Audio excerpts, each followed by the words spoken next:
নির্বাচন commission unfortunately বাংলাদেশে সকল সময় একটি দলীয় দাস হিসাবে কাজ করেছে, যেটির সমস্যার অন্যতম প্রধান কারণ ছিল তারা দুটো অন্যায় কথা বলেছেন।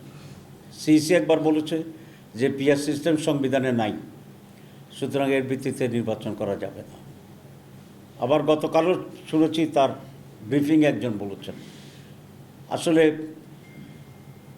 আমি আশা করি যে ওনারা সংবিধান সম্পর্কে ধারণা রাখেন। সংবিধানে নির্বাচন করার কথা বলা হয়েছে, কিন্তু কোন পদ্ধতিতে করা হবে এটা কিন্তু বলা হয়নি। সুতরাং আজকে দুটা পদ্ধতির প্রস্তাব, একটি আগের ট্রেডিশনাল যে পদ্ধতি কনস্টিটিউয়েন্সি ওয়াইজ, আর আমরা নতুন বলেছি পিআর সিস্টেম। সুতরাং এই দুইটা পদ্ধতির ভিতরে যে কোনো একটি সেটেল না হওয়া পর্যন্ত একটি সিস্টেমে নির্বাচনের পথনকশা ঘোষণা করাটা এটা তাদের জন্য বড় ধরনের অপরাধ এবং অন্যায়।